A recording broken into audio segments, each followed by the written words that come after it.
Welcome back, my students, to a brand new episode of Comic Class. In today's lesson, guys, we're going to be ranking all 39 comic covers of the Stan Lee's Ditko, The Amazing Spider-Man run.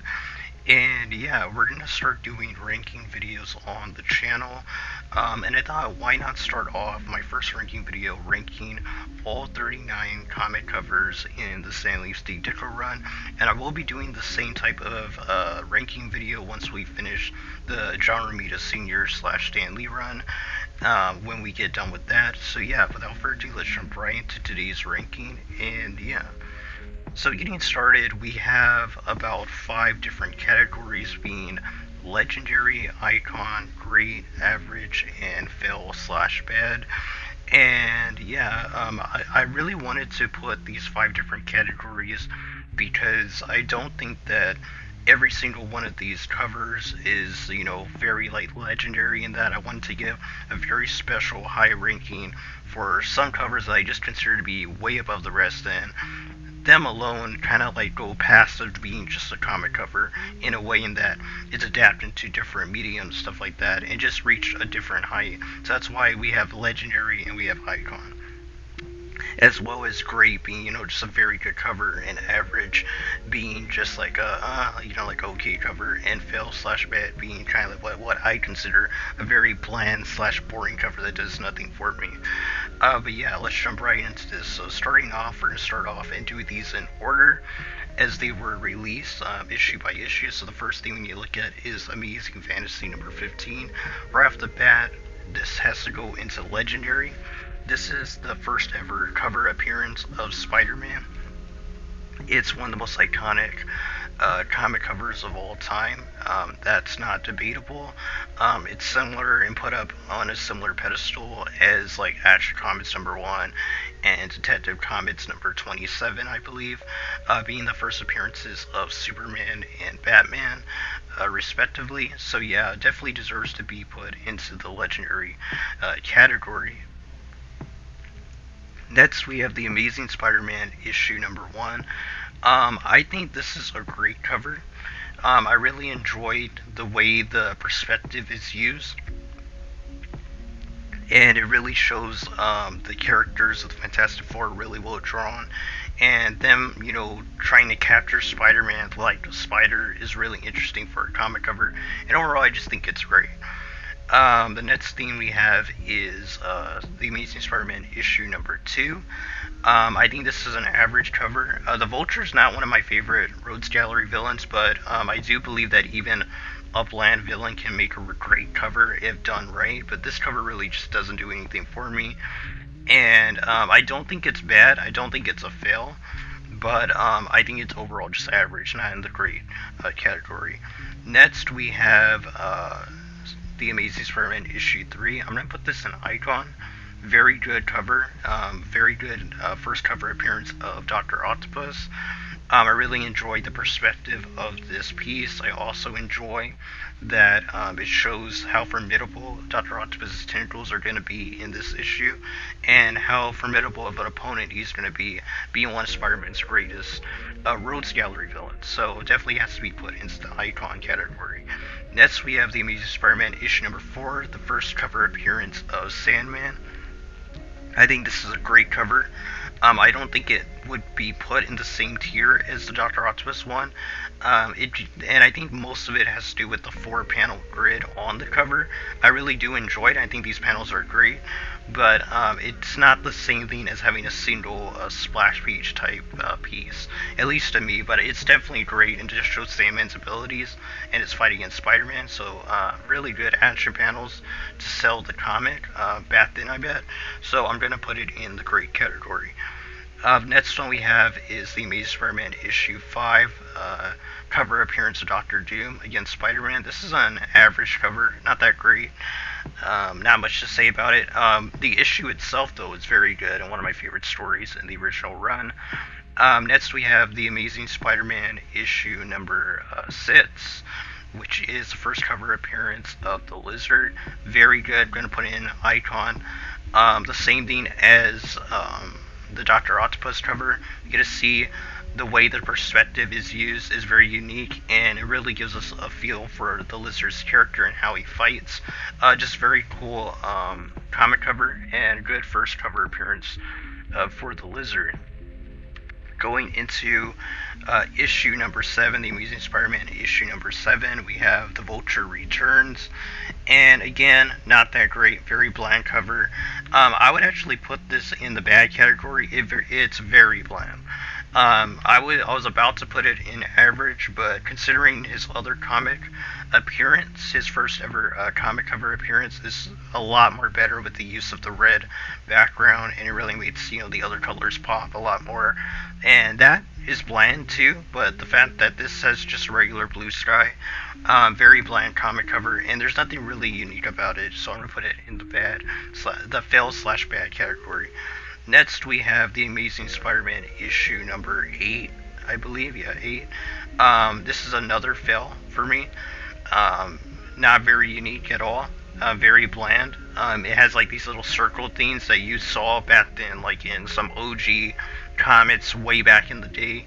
By the time Spider-Man came out, this stuff just isn't that acceptable, and it's very bland considering the rest of the covers in the run, so I have to put it in the fail/bad category, just because you have to look at the other stuff that came out in this run, and this is definitely the lowest that was put out in the run, at least in my opinion.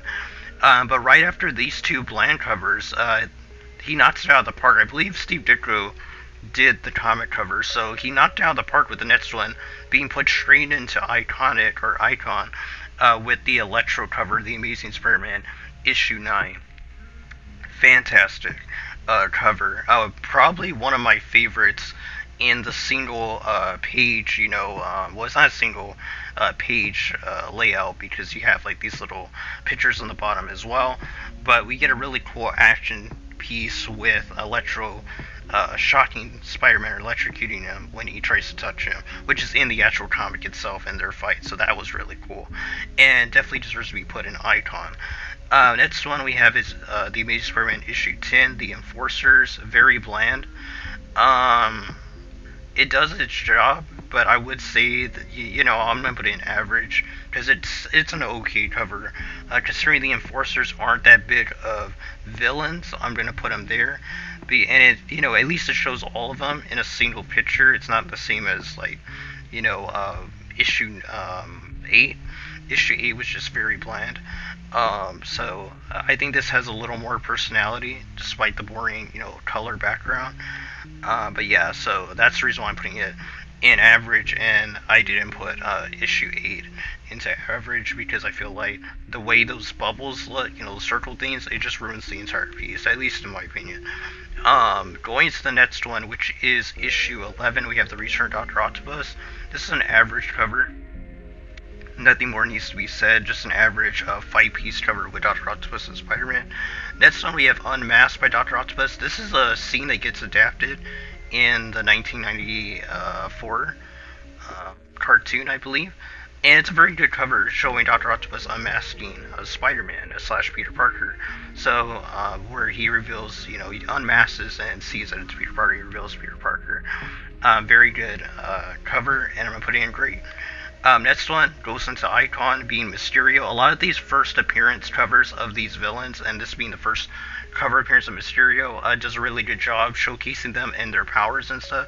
And Mysterio's just a fantastic cover, showing him dissolving Spider-Man's webs with his magic mist, or acid mist, I guess is what it is in the actual comic issue when they have their battle. So really cool, and it's really cool that Mysterio was able to figure out how to dissolve Spider-Man's web chemicals, despite Spider-Man actually making the webs themselves.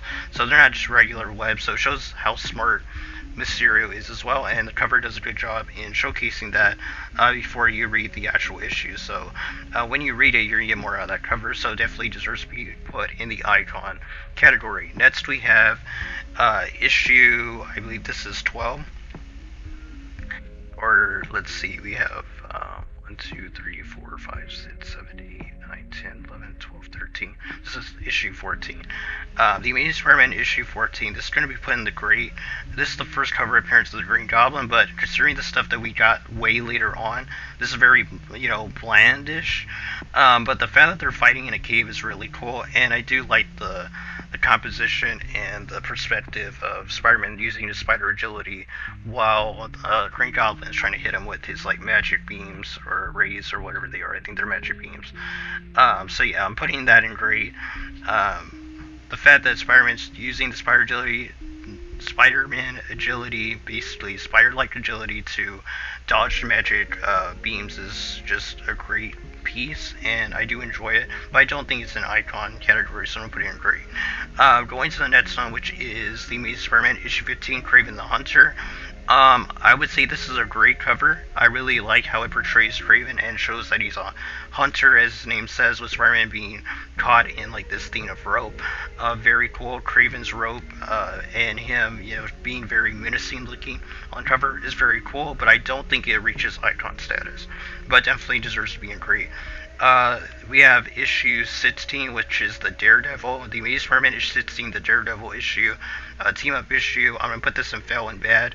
Considering this is Daredevil and Spider-Man teaming up, could have been a way better cover. And yeah, that's all that needs to be said for that. Next one we have is issue number 17. The Amazing Spider-Man issue 17 is an okay. I'm gonna put it in average. It just shows the Human Torch and Spider-Man fighting against the Green Goblin. Very cool issue. Again, it's similar to another issue that I was saying that the issue itself is fantastic, but the cover just doesn't do it as much justice. Next we have the Amazing Spider-Man issue 18, which is Spider-Man basically running from the Sandman or something like that. So this one is kind of bad, to be honest. It doesn't really do anything for the story. It shows what the story's about, but it could have been done way better, probably in a different way. But I'm gonna have to put it in fail/bad because it just doesn't do as much as it could have. Next we have Spidey Strikes Back,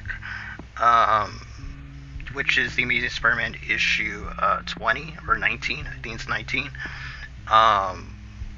Yeah. So you know what? No, I think this is 18, right? We have, let's see, 1, 2, 3, 4, 5, 6, 7, 8, 9, 10, 11, 12, 13, 14, 15, 16, 17, 18, 19. Yeah, this is 19. So the Amazing Spider-Man issue 19, Spidey Strikes Bad. Putting it in fail/bad.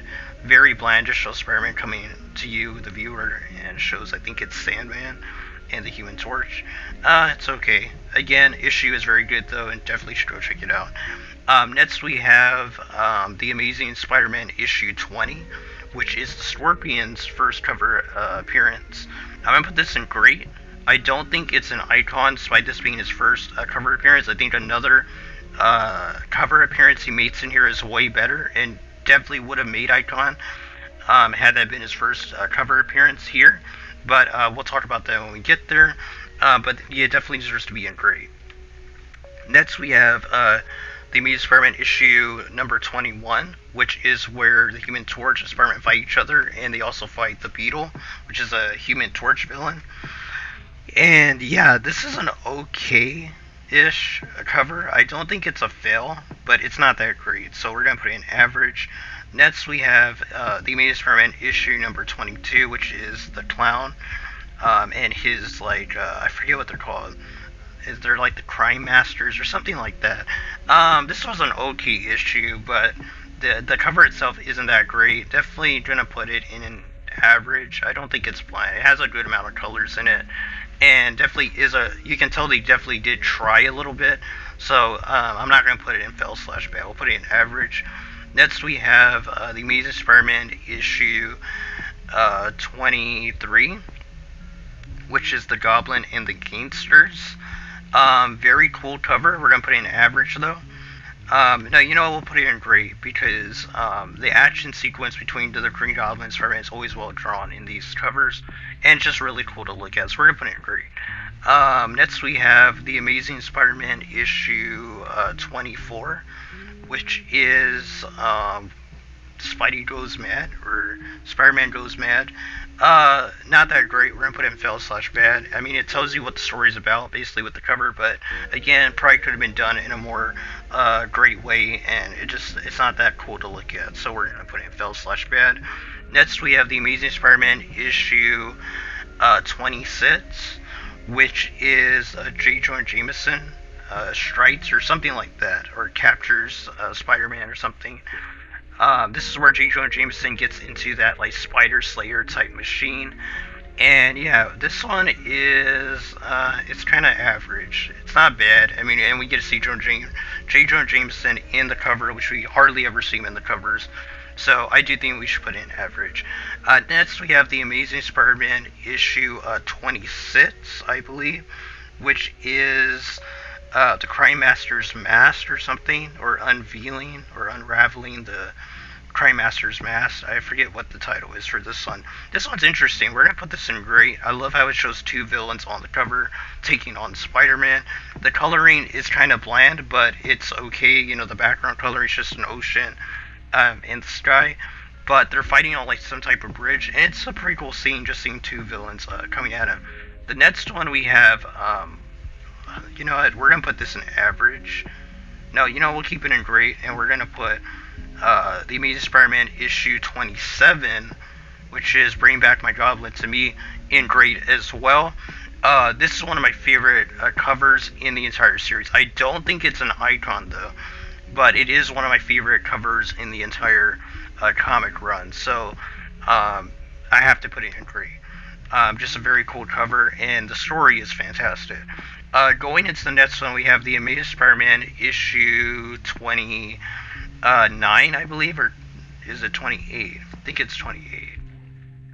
Let me make sure before we do this. We have, 28.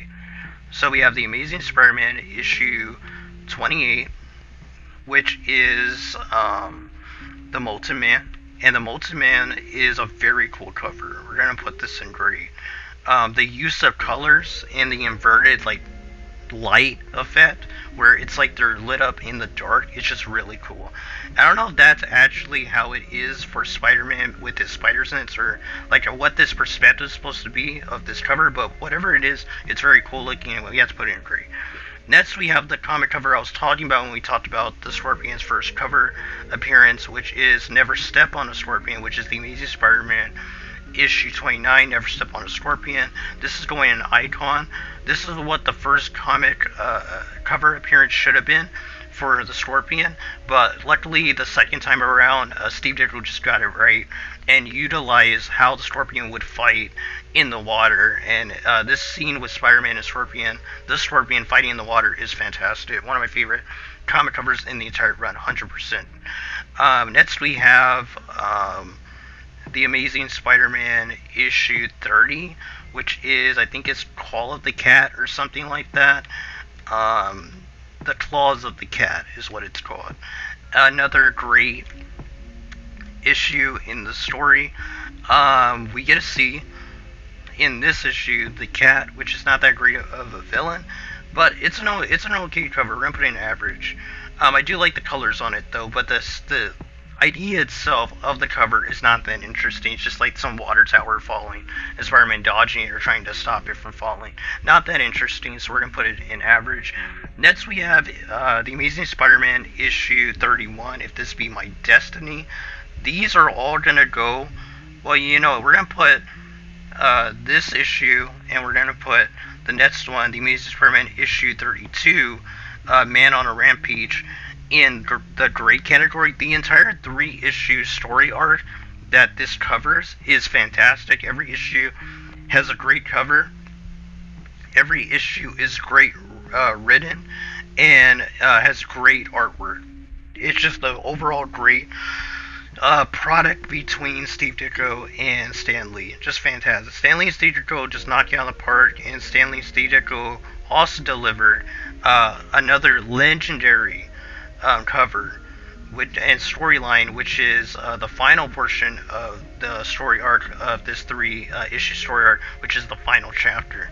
And the final chapter is the Amazing Spider-Man issue 33. The final chapter hits legendary status because, just like the Amazing Fantasy number 15, it has been adapted into other Spider-Man mediums. It's a fantastic, iconic scene and made its way into Spider-Man Homecoming, and it had like a homage to this scene, and which a lot of Spider-Man fans recognize. And the comic cover itself is iconic and is like literally a poster for people to collect, and that you see some comic book fans basically put this on their walls. Same thing with Amazing Fantasy number 15, so it definitely has to reach that legendary ranking on here as well. Jumping into the next one, we have the Amazing Spider-Man issue 34, The Thrill of the Hunt. This is average cover. It's not great. It just shows Kraven and Spider-Man, and Kraven basically like hunting him and stuff like that, which goes with the storyline in the book, but overall just okay. We have the Amazing Spider-Man issue 35, which I believe is the Multiman Returns, or the Multiman Regrets is what it's called. This one, it's not that interesting. It does have a good composition, so we're going to put it in average. Next, we have the Amazing Spider-Man issue 36, which is When Falls the Meteor. This is actually an average cover as well. The Rogues Gallery villain is very, B-list, C-list type villain. I'm not sure if he ever returns into a Spider-Man comic, but it does its job, and it was a decent or solid issue when I read it. But the cover itself isn't that great. We have the Amazing Spider-Man issue 37, which is Once Upon a Time There Was a Robot. And this is a very great cover. I really enjoyed the double pictures on it, even though I said for the Sandman one that the 4-panel grid really hurt it from reaching icon status. I do think the 2-panel grid actually works somewhat, and I have seen other comic covers do this type of layout, and it works, and we do get to see Professor Strom or Mendel Strom on the cover as well in the middle on the top, and that was really cool. And overall, it's just really cool seeing Spider-Man fight these two different robots that we're going to see him fight in the issue. It's a good way to tease what you're going to get in the issue without spoiling major plot points at the same time. So overall, just a very good spoiler light cover, but it doesn't spoil too much or anything really, really important. So, the fact that it doesn't spoil anything like major and important like that is impressive.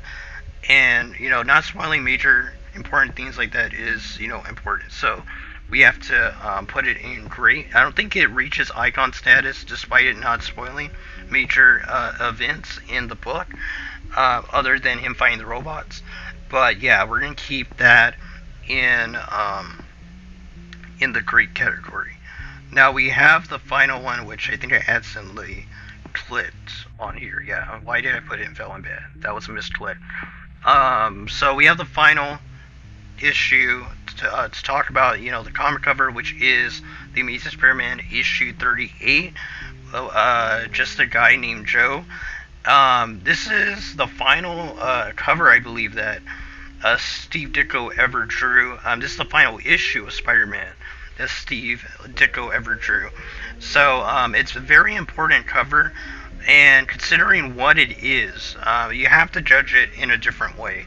The same thing when you look at Amazing Fantasy number 15, even though I don't believe that was Steve Ditko's layout. I believe he was just doing a layout that was made by Jack Kirby, if I'm correct. So it's not the same thing. This is actually Steve Ditko's layout, if I'm correct. It's hard. I would put it in fail/bad because it is a very bland cover, and this is the final Spider-Man, the Amazing Spider-Man cover done by Steve Ditko. But it's very hard. I do think that it is bland, but it's a little better than some of these. Not all of them, but yeah, more than anything, I'm gonna have to put it in the fail/bad, despite it being Steve Ditko's final art piece, comic cover for the Amazing Spider-Man. But it is very bland, and definitely could have done more. But I do think that Steve Ditko, it's possible that when he was making that cover, did not think that that was going to be his final comic cover. So it doesn't excuse it being that, bland. But he probably didn't think that was going to be his final comic cover. So we do need to keep that in mind when we're looking at how bad it kind of is for a final cover for his run. Because they probably thought they were going to do way more and go on for way more years. Despite how the relationship between him and Stan Lee was, he probably didn't think he was going to actually end up quitting the title and leaving Marvel and stuff like that. So, but it is bland. So, and like I said, I do think it's a little better than some of these. His artwork did improve at the very end, as you can tell. Like when you compare Spidey Strikes Back to it, definitely is a lot better the way he's drawing it. And I do think it's a little better than the Daredevil and him hiding from Sandman, Spider-Man hiding from Sandman. So I do think it's probably like the third from the top for the failed/bad category. But yeah, I don't think it has enough to put it even in the average, to be honest. I mean, I'd be very generous to put it in the average, and if I did, I would have to put it on the bottom of that category, because everything else is just way more interesting and would make me want to pick up the comic more than the ones before it, basically. And yeah, so like I said, this is my tier list for every comic cover in the Stan Lee / Steve Ditko run. And yeah, that's my list for that's my ranking for every comic cover from the Stan Lee / Steve Ditko run. Overall, this was a really good and fun video to make. Like I said, I will be making a John Romita Sr. / Stan Lee comic book covers run ranking video when we finish that run. And this is going to be a new thing on the channel, in doing some ranking videos. I already have a few ranking videos already planned for the channel, revolving around series that I covered on here already, and some that I haven't covered here already on the channel. But yeah, overall, Stan Lee Steve Ditko's run is so legendary, and the comic covers themselves are not everything. If you've ever watched my series reviews on the entire run, as I covered every issue, the content inside is what matters, and Steve Ditko and Stan Lee together created one of the greatest comic book runs of all time. The fact that it's only 38/39 issues is a fantastic feat in it of itself, and the fact that Stan Lee, that Steve Ditko and Stan Lee basically created this whole world for Spider-Man with these comics, basically these first 39 comics in the series, and it created so many of Spider-Man's iconic runs gallery, and they had a lot of great first cover appearances. Not all of them had the greatest first cover appearances, but some of them did, as you can see by this ranking. And this is just my tier list. Be sure to comment down below how you would rank the Steve Ditko / Stan Lee comic covers. You can check out, I'll put the link in the description down below to check out my tier maker list, so that if you want to use this format, you can. If you want to make your own videos regarding the comic book covers. If not, comment down below. Let me know what your favorite comic covers, maybe like your top 5, top 10, top 15 comic covers are of the Stan Lee Steve Ditko run. And I just want to see, what comic covers really resonate with people that love this run, because like I said, Steve Ditko and Stan Lee are amazing, and they give us a lot of great comic book stories, a lot of great comic book covers, and one of the, like I said, greatest comic book runs in general. And going through all these comic covers just makes me think of the stories that are in there, and how fun it was seeing these covers for the first time when I was going through the run, and seeing some of these for the first time. Just, of course, some of these I had seen already, considering that Steve Ditko and Stan Lee's run basically is iconic. So you're going to see some of these even if you don't read the story. But some of these were my first time seeing them when I went through the run, basically, for the first time.